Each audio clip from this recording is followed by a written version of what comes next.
دیکھتے ہیں اگلا سوال۔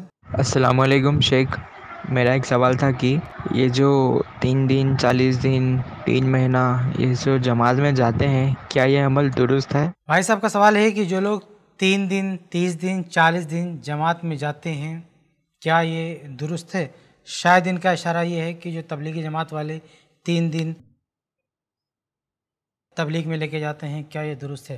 تو دیکھیے اس بات میں تو کوئی شک و شبہ نہیں ہے کہ دعوت کا تبلیغ کا یہ طریقہ اللہ کے نبی صلی اللہ علیہ وسلم کے دور میں، صحابہ کے دور میں، تابعین کے دور میں بالکل بھی نہیں تھا، بلکہ اس دور کی یہ ایک نئی ایجاد ہے اور لوگ اس کے لاکھ فوائد لاکھ ثمرات بتائیں، لیکن اس حقیقت سے انکار نہیں کیا سکتا کہ لوگوں کے ذہن میں یہ بیٹھا ہوا ہے کہ دعوت بس اسی چیز کا نام ہے، اور اصل جو دعوت کا طریقہ کار ہے، نبوی طریقہ، صحابہ کرام کا طریقہ، اسے فراموش کیا جا رہا ہے۔ لوگوں کے ذہن میں یہ بیٹھ رہا ہے کہ صرف یہ بندہ جو 3 دن کی جماعت میں گیا، 40 دن کی جماعت میں گیا، اس نے صرف دعوت کا کام کیا، یہ صرف دعوت کا کام کر رہا ہے، باقی لوگ سب جھک مار رہے ہیں، کچھ نہیں کر رہے ہیں۔ یہ ایک بدترین سوچ لوگوں کے اندر پیدا ہو رہی ہے۔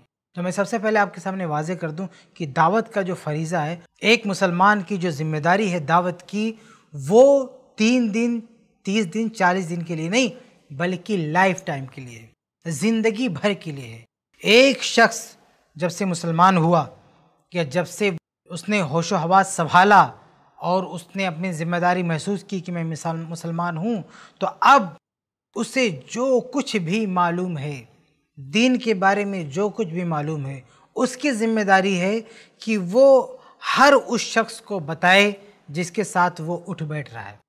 مثلاً وہ زراعت کا کام کر رہا ہے، تجارت کا کام کر رہا ہے، سفر میں کہیں بھی ہے، چلتے پھرتے اٹھتے بیٹھتے اگر وہ دیکھ رہا ہے کہ کوئی غلط کر رہا ہے اور اس کے پاس شریعت کی روشنی میں رہنمائی ہے، تو اس کا کام ہے کہ اس کو بتائے، اس کی ڈیوٹی ہے کہ اس کو بتائے کہ یہ کام غلط ہے اور صحیح یہ ہے، اور یہی طریقہ کار اس کا وفات تک ہونا چاہیے۔ اللہ کے نبی صلی اللہ علیہ وسلم کی زندگی دیکھ لیں، دعوت کا کیا طریقہ تھا کہ آپ صبح و شام ہمیشہ جب بھی جہاں بھی کہیں جاتے اٹھتے بیٹھتے چلتے پھرتے آپ لوگوں کو بتاتے رہتے تھے، ایسا مت کرو، ایسا کرو، ایسا مت کرو، ایسا کرو۔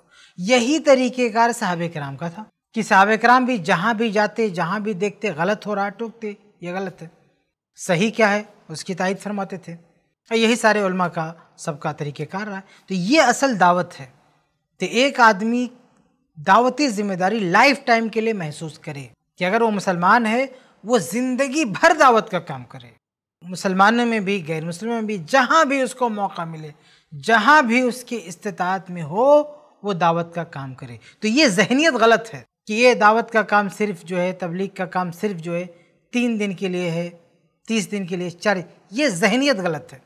اسلام کی سوچ تو یہ ہے کہ لائف ٹائم یہ آپ کی ذمہ داری ہے، آخری سانس تک آپ کی ذمہ داری ہے۔ بلکہ صحابہ کرام کی شخصیات میں اگر میں مثال دوں تو عمر فاروق رضی اللہ عنہ کی مثال ہے، صحیح بخاری وغیرہ کی روایت ہے کہ جب ان پر حملہ ہوا، انہیں شہید کرنے کے لیے ان پر خنجر چلائے گئے، تو زخمی حالت میں جب وہ لیٹے ہوئے تھے تو لوگ ان کی عادت کو آ رہے تھے۔ اسی دوران ایک نوجوان آیا اور عمر فاروق رضی اللہ عنہ سے ملا، خیریت دریافت کیا۔ جب وہ جانے لگا تو عمر فاروق رضی اللہ تعالیٰ عنہ نے دیکھا کہ اس کا کپڑا ٹخنے سے نیچے لٹک رہا ہے، تو اسے بلوایا مطلب لوگوں سے کہا کہ اس لڑکے کو میرے پاس واپس لاؤ، تو لوگ اس کو لائے عمر فاروق کے پاس۔ تو عمر فاروق رضی اللہ تعالیٰ عنہ نے کہا کہ ارفع ثوبک، کہ بچے تم اپنا کپڑا نیچے سے تھوڑا اوپر اٹھا لو، فإنہ انقی لثوبک واتقی لربک، کیونکہ ایسا کرنے سے تمہارا کپڑا بھی صاف رہے گا اور تمہارے رب کا تقوی بھی تمہیں حاصل ہوگا۔ صحابہ کرام حیرت میں رہ گئے کہ عمر فاروق اس حالت میں ہیں، آخری حالت میں دنیا سے جا رہے ہیں، لیکن دعوت کا کام چالو ہے۔ یہ صحابہ تھے جو شروع سے لے کر موت تک بستر مرگ پر بھی دعوت کا کام کر رہے تھے، اور آج لوگوں نے اس کو بالکل حلوہ سمجھ کے رکھا، 3 دن دعوت کا کام کرو چھٹی، 40 دن دعوت کا کام کرو چھٹی، اور اوپر سے ترا یہ ان لوگوں سے جب ملو تو یہ حضرات کہتے ہیں کہ ماشاءاللہ انہوں نے 40 دن لگایا ہے تبلیغ میں، وقت لگایا ہے، یعنی باقی لوگ بس جھک مارے تو کچھ نہیں کیا۔ کوئی کتنا بڑا بھی امام ہو، کوئی قرآن کی تفسیر پڑھا رہا ہو 40 دنوں سے، کوئی قرآن کی تفسیر پڑھا رہا ہو 40 سالوں سے، کوئی حدیث کی تشریح کر رہا ہو، بخاری کا درس دے رہا ہو 40 سالوں سے ان لوگوں کی کوئی حیثیت نہیں ہے. بس کوئی بندہ 40 دن کے لیے نکل گیا تبلیغ پر, اب وہاں سے ایسا دھل دھلا کے آتا ہے کہ وہ خود یہ سمجھتا ہے اور لوگ اس کے بارے میں سمجھتے ہیں بس نبی کے بعد اسی کا درجہ ہے. کیا تماشا ہو رہا ہے, یہ کیا تماشا ہو رہا ہے؟ اس کو آپ دعوت کا نام دے رہے ہو, تبلیغ. چلو اس کو اگر آپ کوئی اور نام دیتے, کوئی اور ٹائٹل دیتے تو چلو سوچا جا سکتا تھا, اس کی گنجائش نہیں. تم نے اسے تبلیغ کا ٹائٹل دے کے رکھا, اسے دعوت کا ٹائٹل دے کے رکھا. ارے بھائی تبلیغ اور دعوت زندگی بھر کے لیے ہے, 2-3 دن کے لیے نہیں ہے, زندگی بھر کے لیے ہے. اور اگر کسی کے ذہن میں یہ فطور ہے کہ 3 دن جو تبلیغ میں گیا بس وہی تبلیغ کیا, باقی لوگوں نے کچھ نہیں کیا, اور اس نے بہت بڑا کورس کیا ہے, تو اس کی بہت بڑی غلط فہمی ہے. اپنی ذہنیت صاف کرے اور صحابہ اور نبی کے طریقے کے مطابق اصل داعی بنے, اصل مبلغ بنے. تبلیغ کا یہ جو طریقہ جو اس دور میں ایجاد کیا گیا, مجھے بتائیے اور خود سوچئے, کیا اللہ کے نبی نے تبلیغ نہیں کیا؟ یہ طریقہ اللہ کے نبی صلی اللہ علیہ وسلم کا نہیں تھا. تو آپ بتائیں کیا اللہ کے نبی صلی اللہ علیہ وسلم نے تبلیغ نہیں کیا؟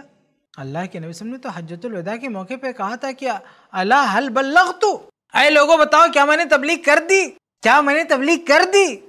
صحابہ کرام نے کہا ہاں آپ نے تبلیغ کیا. تو اللہم اشہد, اللہ تو گواہ رہنا.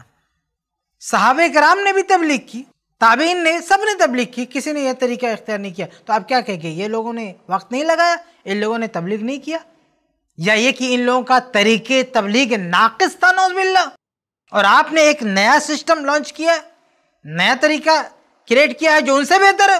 آپ بتاؤ پرانے لوگوں نے بھی, بلکہ خود جن لوگوں نے طریقہ ایجاد کیا ان تک اسلام کہاں سے پہنچا, کہاں سے پہنچا, کون لے کے آیا ان تک اسلام, کیسے وہ مسلمان ہوئے؟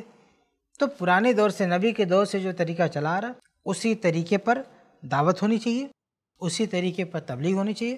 تبلیغ اور دعوت کے لیے کوئی نیا طریقہ ایجاد کرنے کی ضرورت نہیں ہے. البتہ تعلیم و تعلم کے لیے کوئی بھی طریقہ آپ استعمال کر سکتے ہیں جو جائز ہو, مناسب ہو اور اس کا کوئی فائدہ ہو, اور اس پر یہ بڑے بڑے دعوے نہ کیے جاتے ہوں, دوسروں کی توہین نہ کی جاتی ہو, اس کی گنجائش ہے. لیکن ایک طریقہ ایجاد کر کے اس کو شریعت کا لیبل لگانا اور یہ سمجھنا کہ یہی اصل دعوت ہے, اور جو لوگ ایسا کام نہیں کرتے ان کو حقیر سمجھنا, چاہے وہ کتنے بڑے علامہ ہوں, ان کی کوئی حیثیت نہیں, ان کو پاؤں کی جوتی سمجھنا, تو یہ بہت بدترین طریقہ ہے. ایسے طریقوں کو ختم کر دینا چاہیے. جو معاملہ تعلیم و تعلم سے ہٹ کر کچھ اور شکل اختیار کر لے, بہرحال اس کو ہٹ جانا چاہیے. اور آپ دیکھیں غور کریں کہ جو اس سسٹم میں رہتے ہیں وہ تعلیم و تعلم سے بھی زیادہ اپنے آپ کو اہمیت دیتے ہیں. یعنی ایک شخص جو مدرسے میں, آپ غور کریں کہ تقریباً کم و بیش 14 سال گزارتا ہے, ایک عالم مدرسے کی 4 دیواری میں 14 سال گزارتا ہے, اور جو اس میں پڑھانے بیٹھ جاتا ہے وہ پوری زندگی گزار دیتا ہے, لیکن ان لوگوں کی کوئی اہمیت نہیں. یہ 40 دن نکل گیا, دنیا کا سب سے بڑا متقی بن گیا, یہ سب کیا ہے؟ تو بہرحال تعلیم و تعلم کی حد تک کوئی بات رہی تو ٹھیک ہے, لیکن اس پر اس طرح کے لیبل لگانا اور اس کو اصل دعوت قرار دینا اور دوسروں کی توہین کرنا, اور پھر یہ کہنا کہ مطلب یہ دین کا تقاضا ہے, اور قرآن کی آیتیں پڑھ کر ان پر منطبق کرنا اور حدیثیں پڑھ کر ان پر منطبق کرنا, یہ طریقہ کسی بھی صورت میں درست نہیں ہے. تو بہرحال جو آپ نے پوچھا ہے کہ اس کی کیا حیثیت ہے, اس کی کوئی شرعی حیثیت نہیں. یہ بات کے لوگوں کی ایجاد ہے. اگر اسے دین کا حصہ سمجھتے ہیں تو یہ بدعت ہے, اس میں کوئی شک و شبہ نہیں. اور اگر اسے صرف تعلیم و تعلم سمجھتے ہیں تو اس میں اصلاح کی ضرورت ہے. اسے صرف اسی کی حد تک رکھیں, اور اس سے زیادہ انہوں نے اہمیت دیا اور کوئی اور چیز اس کے ساتھ جوڑی, قرآن و حدیث کو زبردستی اس پر منطبق کیا, تو اس کی گنجائش نہیں ہے, اس کی کوئی اجازت نہیں ہے. امید ہے کہ آپ کا جواب مل گیا ہوگا. آگے بڑھتے ہیں, اگلا سوال دیکھتے ہیں. السلام علیکم